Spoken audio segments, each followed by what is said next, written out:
Night falls over river gauze in southern Mesopotamia, 5000 BC.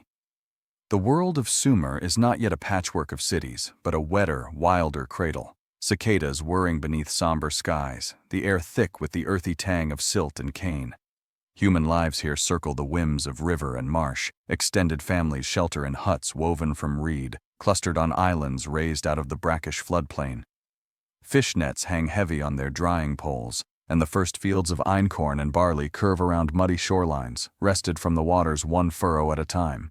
Before the first temple bricks, these foragers and farmers know the rivers by their moods. The spring flood, the autumn retreat, the night-swollen channels that breach their shaky levees.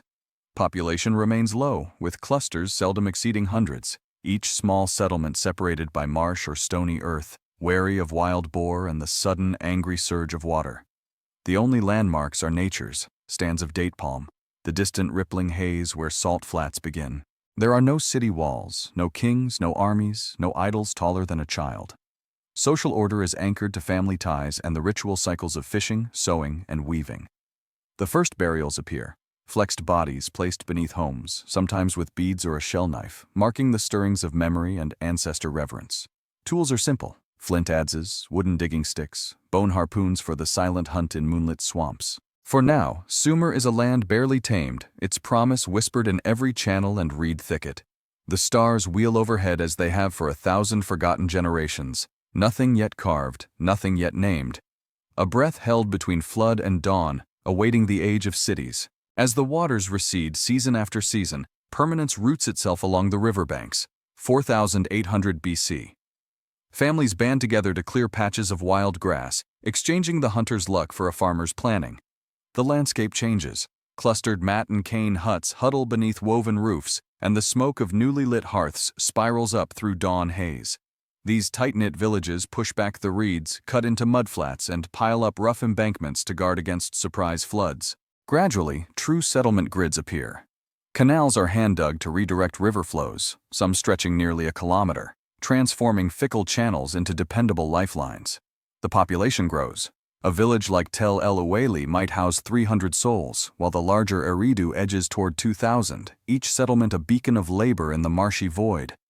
With every new canal, more swampland is tamed for barley and lentil, while cattle and sheep graze the higher ridges, guarded by vigilant herders. The rhythms of daily life take on new depth. Communal ovens are built, pottery kilns glow orange during the chill nights. Women gather rushes for weaving, shaping baskets, cradles, and walls. Children learn to paddle dugout canoes through creeks thick with eels and lilies. Villagers stockpile fish, salt, and dates, a surplus against hungry times, while elders trace the seasonal cycles, adjusting rituals to suit their changing world. Change drives ambition. As generations pass, villages expand into clusters of 50 or more houses, each built atop the last, early tells rising as silent testimony to centuries of settlement. The delta's wildness yields, inch by inch, to the first coordinated human design. All the while, the rivers run silent and indomitable, framing every hope for growth and every threat of disaster. Dawn glows over low hills of mud brick, Eridu, 4100 BC. At its heart, a shape rises, an earthen platform, 10 meters high, crowned with a temple of cedar, lime-plastered and stenciled with mythical beasts.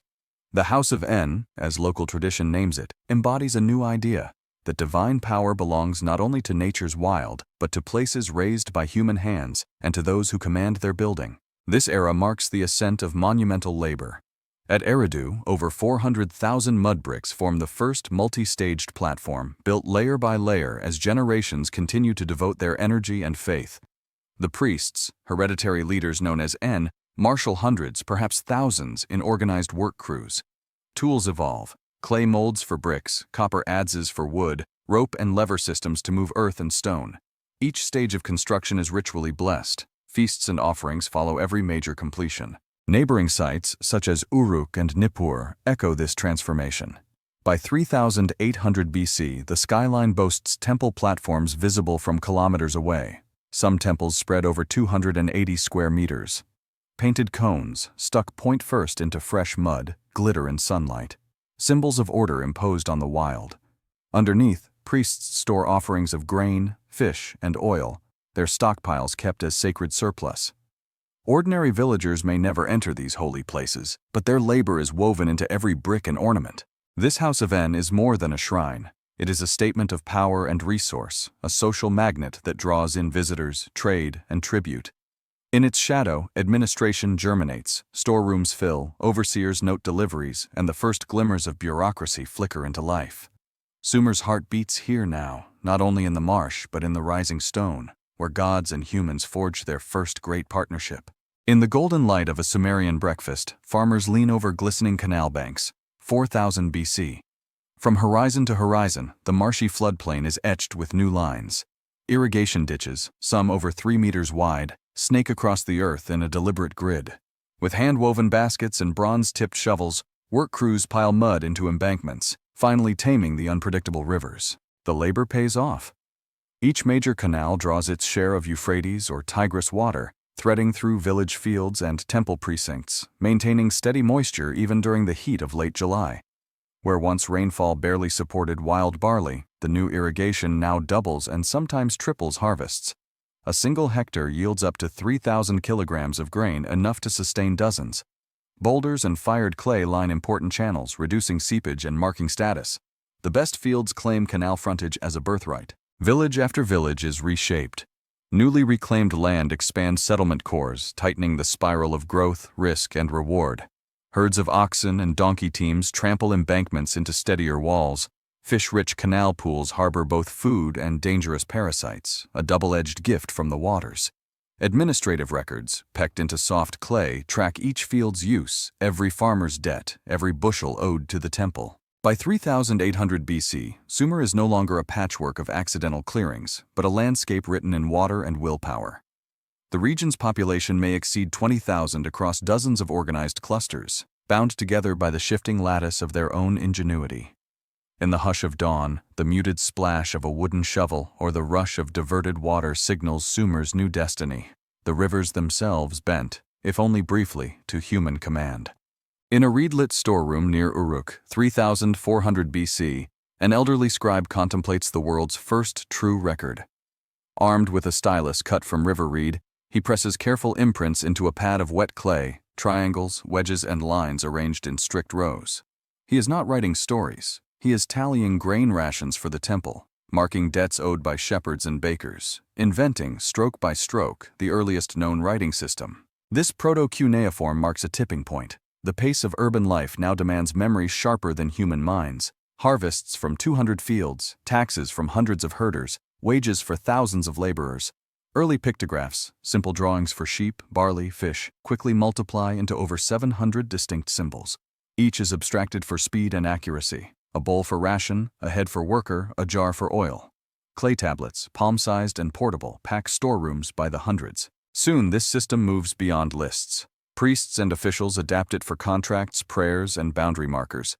They perfect the art over years. Scribal schools emerge, drilling boys in the intricate code of the wedge.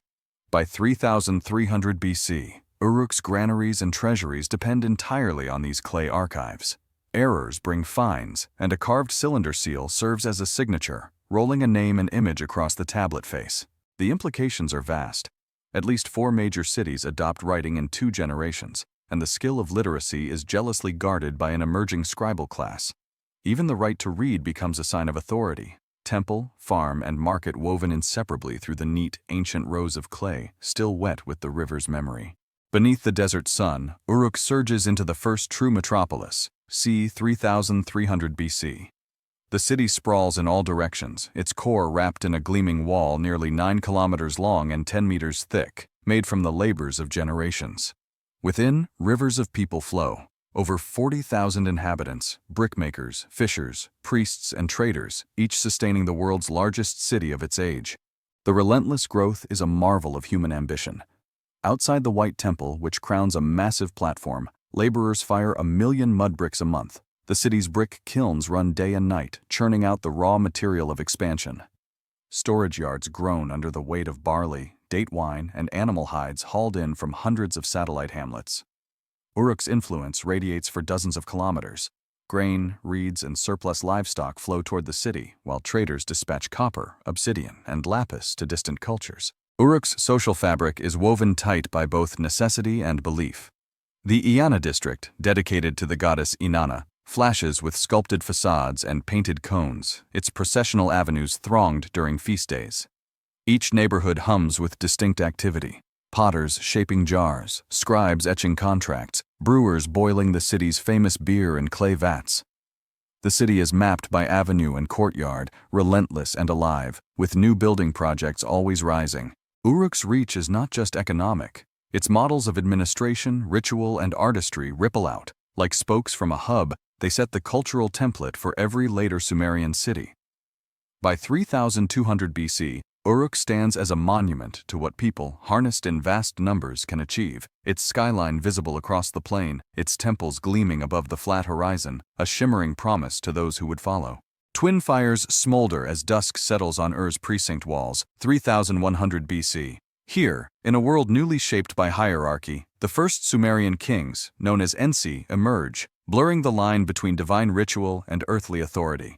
These priest-kings preside over public feasts, harvest festivals, and the weighing of justice. Their word binds the growing city-state together, and their regalia, gold, lapis, and headdresses, signal the dawn of royal power.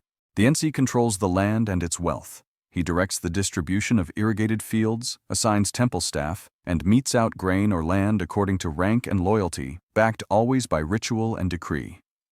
Harvest time becomes a grand theater. The king sits beside temple priests as warehouses fill with barley, sometimes exceeding 10,000 kilograms in a good season, and all laborers, from herders to brickmakers, process in tribute. In this new order, the hierarchy is reinforced by grand ceremonies with music, offerings, and shared bread uniting people under a common banner. This centralization breeds complexity. The Ensi's court swells. Scribes, tax collectors, military officers, and advisors manage everything from estate taxes to diplomatic gifts.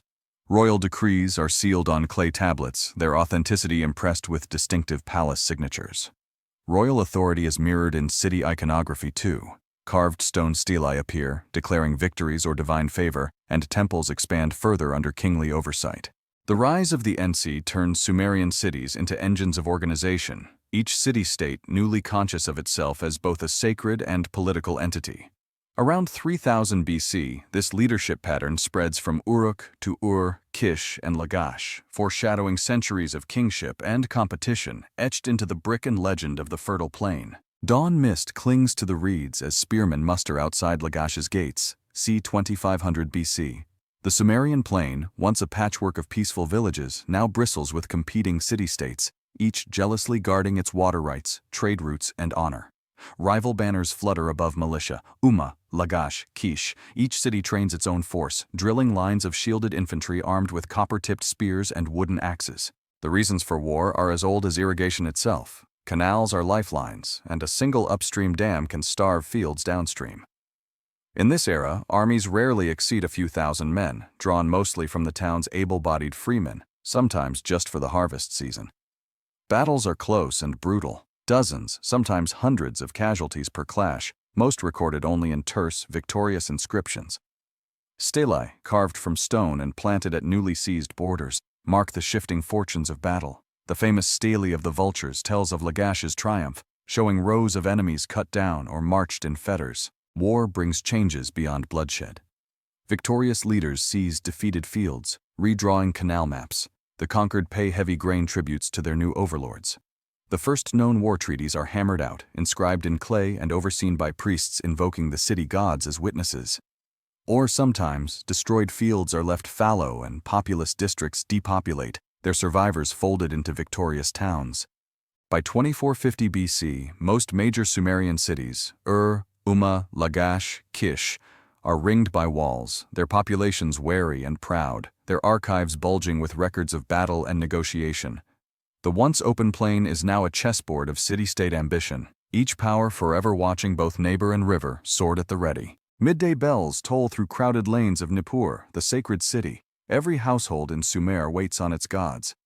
By 2500 BC, religious ritual is the pulse of daily life. Over 1,000 named deities populate every city, field, and threshold. In the grand temples, Enlil the Thunderlord and Inanna the fierce war goddess receive offerings from steaming cauldrons and baskets of barley, while lesser gods nestle on shelf altars in humble homes. Religion unlocks the machinery of city survival. Temple estates control tens of thousands of hectares of land, with priestly administrators collecting grain taxes from farmers, oil from orchard keepers, and wool from herders. At Uruk, over 2,000 workers are supported by the Iana precinct, with temples functioning as both employer and bank. Grain rations, wages, and loans dispersed by officials to urban laborers and rural sharecroppers alike. Clay tablets from priests' archives log every transaction, from the distribution of daily bread to the purchase of sacrificial bulls, recording economic as well as spiritual ties. Everyday faith saturates the senses. In alleyways, vendors carve clay figurines of gods for sale at market. Each household guards its own patron spirit. Music, incense, and ritual food form part of weekly festivals, drawing the whole populace through temple gates for ceremonies that unite and awe. Epic processions fill the streets, with sacred statues paraded atop wooden carts glittering in the sun, priestesses singing hymns inscribed centuries before. By linking the supernatural to the cycles of sowing and harvest, Sumerian religion frames all life: war and peace, life and death, law and custom. Even as empires rise and fall, the hymns and prayers echo through every mud-brick lane, ensuring that the divine remains a constant companion amid change. Under a flickering lamplight in Ur, 2100 BC, a scribe deftly inscribes the deeds of kings onto a palm-sized tablet. The world's first epic literature takes shape. The Epic of Gilgamesh, born from centuries of oral storytelling, distills flood legends, heroic quests, and appeals to the gods in nearly 3,000 lines of stylized cuneiform. These stories, committed to clay by sharp styluses, invoke gods and monsters, friendship and grief, echoing across the centuries. Myth and memory converge in these verses. Gilgamesh, a king of Uruk known for his strength and restlessness, seeks immortality, his journey shadowed by death and cosmic justice. Alongside tales of legendary floods that may recall ancient deluges or catastrophic river bursts, other poems praise historical rulers, from the wise Enmerkar to the conquering kings of Ur. The earliest tablets, recovered from the ruins of Nippur and Nineveh, offer a glimpse of stories likely told around hearth fires long before anyone inscribed them. This written tradition preserves not only entertainment, but law, genealogy, and history. City archivists meticulously copy old epics and hymns, their tablets stacked floor to ceiling in temple libraries. The collection swells to hundreds of texts. Literacy remains the preserve of a tiny elite. Perhaps only a few hundred in each city can read more than their own name. But the stories circulate, retold by minstrels and teachers alike, familiar across every class. The epic form shapes civilization. By embedding moral lessons, royal lineages, and memories of disaster in vivid prose, Sumerian scribes ensure their world's victories and anxieties endure. For the first time, humanity's dreams and fears are preserved, not just in memory, but forever in etched clay, waiting to be awakened by future minds. Sunrise glances off the rooftops of Lagash c. 2400 BC, where daily life unfolds along brick-paved streets. Houses form dense rows in city blocks, each built around a shaded courtyard with small rooms serving as kitchens, storage, and weaving workshops. Families eat porridge and flatbread from clay bowls, kindling their ovens for fish stew and brewing beer. Wheat, dates, and onions fueling the city's pulse. Mornings bring a rush to the bustling marketplaces. Sellers arrange reed mats to display fish, onions, and dried dates, while potters wheel out newly fired jars and cups. 20,000 pieces each month flow through market stalls. Traders tout baskets of bitumen, wool, or copper wire, each weighed for accuracy on balance scales. Children scuttle about, helping mothers negotiate for sesame oil or leading goats through alleys thick with the smell of dung and baking bread. Not all children work. The sons of officials and scribes attend schools attached to temples, drilling the signs of cuneiform onto thousands of clay exercise tablets. Their curriculum includes mathematics, legal forms, and religious hymns. Teachers administer harsh discipline, but the literacy they instill guarantees social status and employment for life. Physical laborers, by contrast, trudge off to ziggurat construction gangs or tend the city's irrigation canals, where maintenance never ends. Festivals and rituals punctuate the week. Cooks prepare lavish feasts for special guests, musicians play reed pipes, and priests stage processions through city streets.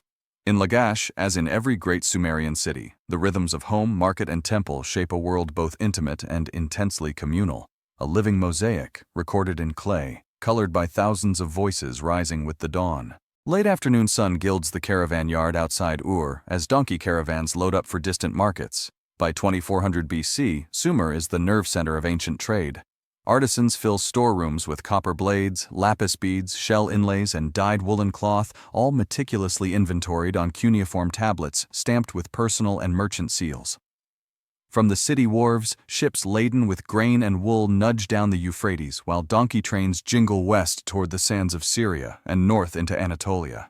Trade routes fan out like the spokes of a wheel, some stretching 1,200 kilometers to Anatolia's metal-rich mountains, others cutting across the Iranian plateau to the city-states of Elam. Clay tablets from Uruk and Lagash record imports of rare tin, essential for bronze, cedar wood from Lebanon, and precious stones such as carnelian and lapis lazuli from far-off Afghanistan.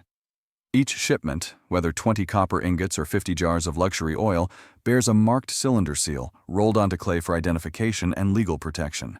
This commerce fuels Sumer's prosperity and stimulates technological progress. Metalworkers experiment with new copper alloys and smelting techniques, submitting monthly accounts to temple administrators.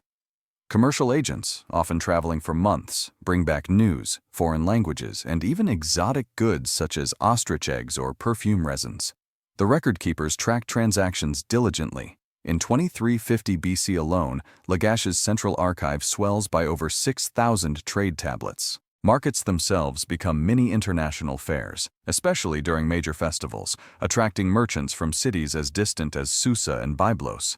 The endless exchange of craft, raw material, and language shapes not only Sumer's wealth but its worldview, anchoring the city-states within a network of relationships that stretches from Mediterranean shore to Iranian highland and from Nile Valley to Indus Valley civilizations. Torches flicker in the stone corridors beneath Uruk as workers lower gold, lapis, and silver treasures into royal graves. c. 2500 BC, Sumer fashions death as spectacle. The royal cemetery of sprawling over 2 hectares, yields more than 2,000 interments. Among them, 16 great tombs dazzle archaeologists with arrays of luxury goods and the lifeless bodies of royal courts. In the grave of Queen Pwabi, excavators uncover a chamber crammed with golden headdresses, gaming boards, lyres encrusted with lapis, and exquisitely crafted jewelry, her skull still crowned by a brilliant diadem. These royal tombs are more than final resting places. They speak of staggering wealth and intricate ritual. Queen Pwabi's burial, for instance, included more than 70 attendants, servants, soldiers, and musicians, each buried with carefully arranged cups, weapons, and ceremonial garb. Some show signs of deliberate poisoning or ritual sacrifice, suggesting a passage to the afterlife as courtly retinue. Chariots set with lion-headed fixtures, bronze daggers, and carved shell inlays signal the heights of Sumerian artistry and power. Grave construction itself required months of labor. Bricks and stone slabs formed burial vaults up to 15 meters long, walls were painted red, blue, or white, and grave goods catalogued in administrative accounts. Torchlit processions and funeral feasts accompanied the dead, binding the elite's reputation to the city's divine favor. Tablet records list the gifts bestowed at funerals: livestock, textiles, aromatic resin, and rivers of beer for both gods and mourners. Even in death, Sumer's kings and queens command awe and imitation. The scale and extravagance of their tombs inspire later Mesopotamian rulers and serve as enduring evidence of Sumerian innovation, social order, and the mysteries that haunted an ancient people beneath the southern sky. Stars shimmer above the ziggurat of Uruk as priests calculate celestial cycles. c. 2200 BC, Sumerian science flourishes in temple labs and classrooms. Priests and scribes, compelled by both ritual needs and administrative demands, develop breakthroughs that shape the ancient world. The world's first known calendar, advanced mathematics, and rudimentary medical handbooks. On baked clay, astronomer priests note planetary motions, charting the stars into constellations that mark the passage of months, eclipses, and the all-important flood season. The Sumerian year divides into 12 lunar months, each beginning with the new crescent moon, and includes occasional inserted months to stay aligned with the solar year. Farmers and priests time portfolios of sowing, harvest, and festivals with these calculations documented on hundreds of temple tablets. Mathematicians invent a base 60 system, sexagesimal notation, allowing them to compute areas of irregular fields, tally storehouses, and manage repayments and trades, a system so effective our own 60-minute hours and 360-degree circle echo their measures. Elsewhere, clay cuneiform tablets preserve medical knowledge. Some 300 early remedies survive, including ointments for wounds, poultices for snake bites, and prescriptions for digestive maladies, all blended from local plants, minerals, and animal components. A fragment from Lagash c. 2100 BC details basic surgical instructions, the earliest known record worldwide. Science and administration intertwine. Each city supports schools for training mathematicians, calendar priests, and doctors. Temple archives bulge with thousands of calculations, lists, and diagrams. This relentless pursuit of knowledge marks Sumer as an origin point for scientific thought, marrying observation, record-keeping, and creative leaps in human understanding beneath the ever-turning sky. The dust of midday settles on Lagash as hundreds of laborers raise yet another mud-brick mastaba. By 2200 BC, the Sumerians are true masters of monumental city building. Ziggurats, step pyramids rising over 25 meters high, dominate city skylines from Eridu to their weathered flanks painted gleaming white or deep blue, visible from up to 20 kilometers across the plain. Every temple precinct becomes a hive of activity. Masons stack sun-dried bricks at a dizzying pace. Overseers bark orders above the clatter, and donkey teams haul thousands of liters of pitch for waterproofing each month. These constructions demand astonishing resources. The ziggurat at begun under Namu around 2100 BC, measures 64 by 45 meters at its base and towers 30 meters high. Its core alone requires nearly 3 million bricks. All are molded by hand, sun-baked in sprawling yards, then carried one at a time by barefoot workers up winding ramps. City walls also swell. Uruk's fortifications, covering over 6 kilometers, require nearly 90 million bricks and decades of coordinated labor. The building frenzy leaves no part of city life untouched. Archives track every workforce assignment. 2,000 brickmakers, 800 carpenters, and hundreds of cooks and water-bearers all depend on temple rations. Sculptors vein temple facades with patterned mosaics and inscribe kingly deeds onto doorways, while workshops turn out copper-clad doors and clay drainage pipes for monumental courtyards. Even as rulers come and go, the ziggurats stand, physical testaments to faith and power.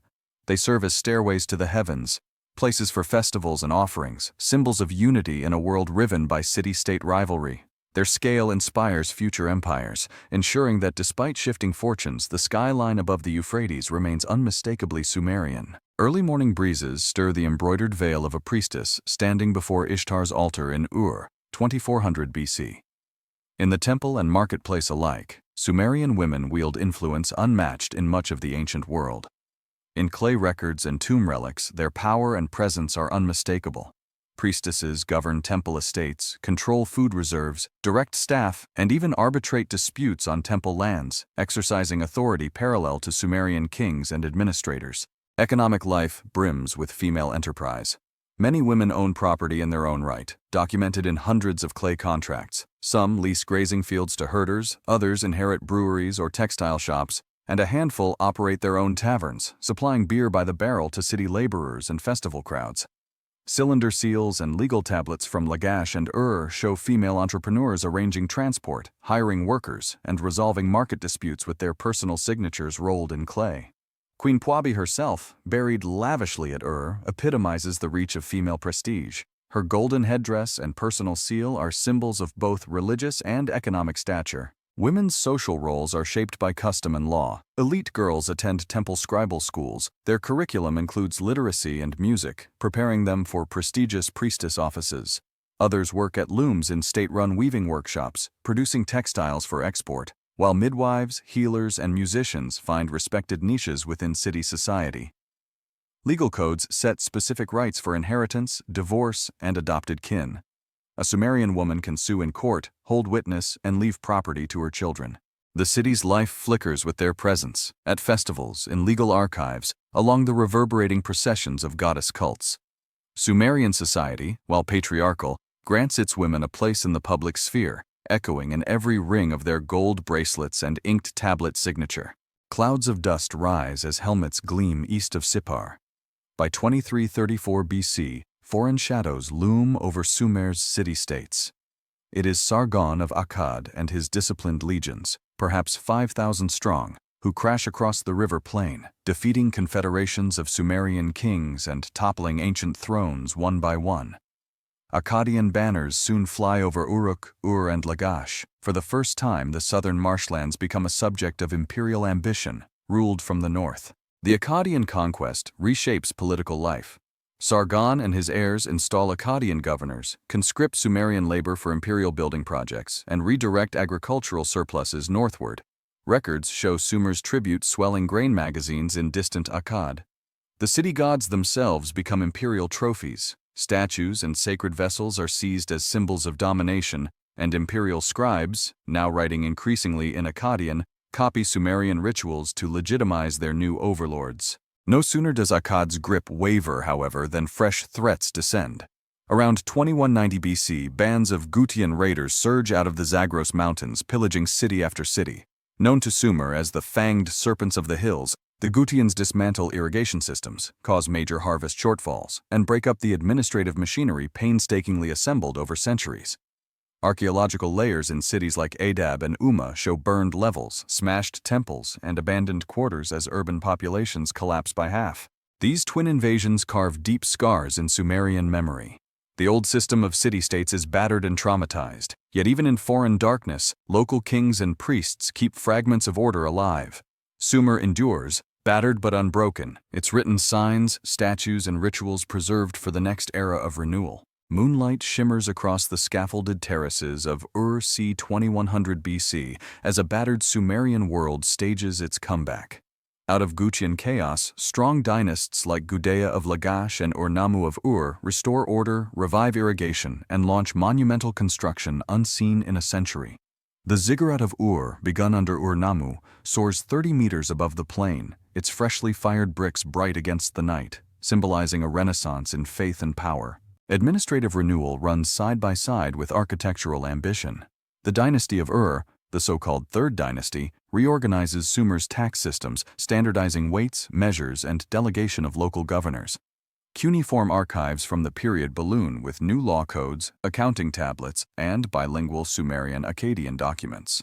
Fields abandoned during the Gutian onslaught are resettled. Armies are rebuilt, and commerce resumes. Temple storage rooms refill with grain, oil, and wool, their inventories closely audited in hundreds of tablets unearthed in modern digs. This renaissance is also cultural. Lawgiver kings commission new hymns, chronicles, and commemorative inscriptions. Namu's code, for instance, is the oldest known law code yet discovered, predating Hammurabi by centuries. Sculpture flourishes. Statues and reliefs in diorite and copper revive images of mighty rulers, attentive priests, and peaceful urban scenes that echo the optimism of recovery. By 2050 BC, and Lagash rival the prosperity of Golden Age Uruk, and Sumer's population rebounds, surging past 100,000 across the reborn city-states. Yet beneath the surface ambition, old rivalries stir. While this Sumerian renaissance is triumphant, its successes are fragile, reliant on strong leaders and favorable rains. For now, the plain of Sumer lies renewed under the steady gaze of ziggurats. Order restored, history not yet finished. In the lamplight of a bustling courtroom around 2100 BC, a stone stele stands inscribed with laws, the world's first written legal code. Namu, celebrated for unifying the land, orders these rules set in stone. Edicts on theft, marriage, debt, injury, and even the rights of slaves, all etched in Sumerian cuneiform for public display. These laws aim to bind city and countryside, protecting the weak, standardizing punishments, and anchoring kingship in justice rather than brute force. The Code of Namu, discovered at Nippur and outlines practical penalties. 10 shekels of silver to atone for physical injury, half a mina for a broken bone, harsher approaches for theft. Legal contracts proliferate. Every property sale, arranged marriage, or labor hire is sealed in clay, signed by at least 2 witnesses, and archived in temple or city granaries. By 2050 BC, thousands of such tablets survive, forming a dense bureaucracy that connects every household, merchant stall, and field. Judges and scribes become key city officials, meeting daily to resolve disputes and hear petitions. Inheritance is settled by clear, written rules. Land rights are mapped out precisely by field surveyors, and then formalized on cuneiform tablets that cite boundary stones and prior sales. The city's archives record even minor loans. An entry might tally 3 measures of barley, borrowed and repaid over a single summer growing season. Sumerian contract and code inspire later civilizations. Law becomes public and portable. Legal literacy, once the preserve of priests, seeps down to merchants, wives, and field hands. By anchoring power to transparent justice and fixed contract, the Sumerians ensure their world runs on more than whim. Fairness and accountability are stamped forever into the city's clay and stone. A wailing wind sweeps through the deserted streets of Akkad c. 2000 BC as disaster blankets the Sumerian plain. Decades of instability, punctuated by savage floods and long, searing droughts, wreak havoc on both field and city. The once fertile alluvium turns patchy and saline. As river courses shift unpredictably, canals run dry or overflow, devastating barley crops that once yielded 3,000 kilograms per hectare. Population collapses follow. In cities like Uruk and Shuruppak, headcounts plummet by half within a generation. Granaries are abandoned, storage rooms looted, and long sections of city wall crumble under neglect. Mass burials and written pleas to the gods testify to mounting hunger and insecurity. Tablets beg for mercy from famine, while skeleton-strewn layers in archaeological digs record tragic last stands. The ripple effects are everywhere. Laborers desert great building projects, trade stagnates, and even priesthoods splinter as temple support dries up. Administrators scramble for solutions, lowering temple rations, soliciting foreign grain, and decreeing new water-sharing agreements. Yet the scale of crisis overwhelms even noble reforms. Cities feud over dwindling stream beds, and invading nomads exploit Sumer's weakness. Once packed markets empty, fish ponds rot, streets fill with wind-blown dust, and the scent of old harvests sours beneath the empty eaves of silenced courtyards. By 1950 BC, the heartland of Sumer is transformed from a dense, teeming urban network to a bitter patchwork of struggling outposts. The human toll is immense, but the city's memory endures. Every tablet, every toppled ziggurat marks the trace of a people who once dreamed order from the river's endless churn. The clangor of bronze weapons rings out in Ur's twilight streets, c. 1950 BC, as Sumer reels under new foreign rulers. From the east, Elamite armies surge across the Zagros, sacking storied cities and spiriting away idols and treasures. Ur's royal dynasty collapses, and its last king is led off in chains. In the turmoil's wake, Amorite tribes seize control of cities like Isin, Larsa, and Babylon, inaugurating a fractured era of fractious kingships. Political unity dissolves. Old Sumerian dynasties fragment. Records show a dizzying succession of upstart rulers, each staking claims with new chronologies, boundary markers, and hastily written decrees. Scribal archives balloon with correspondence between quarreling city-states as desperate kings barter for foreign mercenaries or trade grain reserves for security. In some regions, city walls are reinforced and garrisoned. In others, fields go untilled as power shifts make rural labor and irrigation unworkable. Yet even as Sumer's political identity withers, its legacy spreads. The Amorite rulership of cities such as Babylon and Isin is deeply indebted to Sumerian tradition. They adopt Sumerian gods for their new pantheons, inscribe cuneiform law codes, and patronize enduring temple cults. Elamite conquests yield similar exchanges. Raiders transport Sumerian art, architectural methods, and administrative practices back across the mountains. By 1900 BC, Sumer as a unified state is gone, but its language, cult, and city life echo from the lower Euphrates to the banks of the Tigris and beyond. The story is not one of simple loss. Every successor kingdom lives in Sumer's shadow, drawing on 1,000 years of innovation. The heartland lies battered but not silent. The Sumerian spirit survives on foreign tongues and in new imperial hands. Dawn gilds brick battlements as Babylon's new kings pace the palace yard, c. 1800 BC. Sumer's legacy flourishes in the Age of Empire. The Amorite rulers of Babylon adopt Sumerian ritual as a badge of legitimacy. Court ceremonies invoke Enlil, temple scribes compose hymns in Sumerian, and priests recite ancient flood myths and wisdom texts at every festival. Cuneiform tablets multiply. By Hammurabi's reign, Babylonian archives overflow with contracts written in both Akkadian and the learned tongue of Sumer. The imprint is everywhere. Temple architects build stepped ziggurats modeled on Ur and Eridu, their blue-glazed bricks and monumental gates echoing southern prototypes. Law codes, most famously Hammurabi's massive basalt stele, c. 1754 BC, trace their structure, philosophy, and formulae straight to Ur-Nammu's old Sumerian models. Even in daily business, scribes favor Sumerian technical jargon and calendar terms, their clay tablets binding new rulers to the ancient system of rationing, property, and tribute. Culture spreads more subtly. Babylonian poets adapt Gilgamesh's saga, blending Sumerian and Akkadian verses. City schools keep Sumerian as the classical language of learning, long after it's faded from the streets.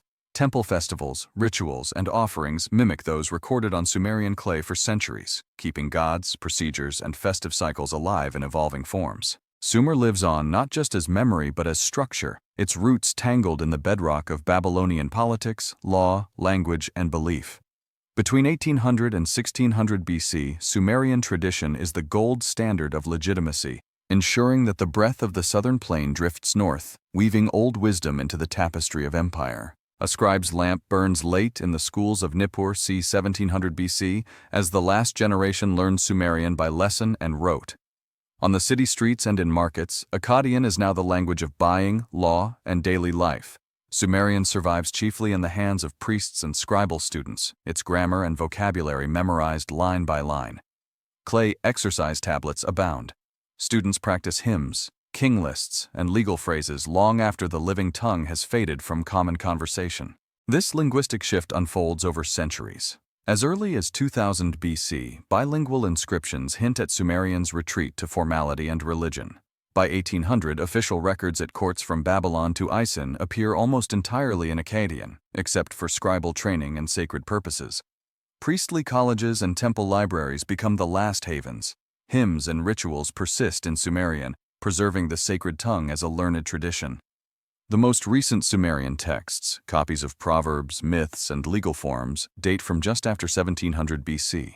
The loss reverberates. For thousands of years, the spoken word of the plains, language of the world's first epics and laws, slips into silence, kept alive only in scholarly recitation. Knowledge of Sumerian becomes a mark of high learning, the province of elite scholars and antiquarians. Yet even as spoken Sumerian disappears, the written record endures. Over 100,000 tablets have survived to the modern era, ensuring the voice of Sumer is never fully lost. Its syllables echo on as code and memory, a foundation for empire and a puzzle for future scholars to decipher in the ages to come. The year is 1869, and English archaeologist Henry Rawlinson stands on the windswept ruins of Hilla, South Iraq, his spade poised over buried centuries. The rediscovery of ancient Sumer begins with broken bricks, strange wedge marks, and half-forgotten names. Uruk, Eridu, uncovered beneath layers of alluvial sand and battered stone. As the 19th and 20th centuries unfold, systematic excavation brings to light entire cities. The royal cemetery of with its golden headdresses, stacked city walls at Nippur, and libraries filled with thousands of cuneiform tablets. The finds astonish the world. In the vaults of the British Museum and the Iraq Museum, Sumerian tablets grow from dozens to hundreds, then tens of thousands. By the late 20th century, scholars have identified over 100,000 Sumerian texts, ranging from royal decrees and business contracts to the Epic of Gilgamesh and the oldest astronomical almanacs. Baked clay, once used to tally barley rations, now preserves dream visions, economic data, medical remedies, and legal disputes, offering an unprecedented lens into the earliest urban lives. Excavation technology evolves in tandem. Aerial photography, ground-penetrating radar, and digital imaging help plot the grids of vanished streets and the footings of great ziggurats, while collaborative teams translate and archive the flood of new texts online for global access. Each find redraws Sumerian boundaries. New cities surface in southern Iraq. Forgotten canals are mapped, and ancient trading routes are traced from Iran to Turkey. Sumer's memory, once buried by millennia of mud and conquest, now spreads across the globe. Every new discovery adds dimension and color to the cradle of civilization, reuniting the dust of the past with the living pulse of modern inquiry. Sunrise bathes the ruined courtyards of in silent gold. Today, the breath of ancient Sumer lingers in stone, script, and story. The innovations first tested on these muddy banks, writing, irrigation, kingship, written law, travel outward, igniting new civilizations across Mesopotamia and echoing through Egypt, Persia, Greece, and beyond. Ziggurats and temple courts, though shattered by millennia of war and weather, still cast their shadows over the southern plain, reminders of how the world's first cities shaped time, order, and ambition. Sumerian legacy pulses in the details. Legal codes chiseled on tablets become models for Hammurabi and, centuries later, Roman statutes. Cuneiform morphs, but its idea of record and contract persists, underpinning taxes and treaties in states that never see Sumer's marshland. Even democracy's seed, a council of city elders and assemblies, sprouts from Sumerian ground, reborn in later city-states across the Near East. The human spirit of invention and resilience radiates from these ancient ruins. Every archaeological trench in Ur, each sun-baked fragment of writing, and every farmer who still draws water from the same rivers continues a process begun 6,000 years ago. The Sumerians, with their brick dust and relentless hope, forged a civilization out of mud, water, and will, their breath carried still on the heat of southern winds. As the screen fades, imagine one last image. The shadow of a ziggurat stretching across empty land at dawn, bricks glowing, first rays searching the silent reeds. Sumer endures, a spark with no end, flickering at the heart of human history.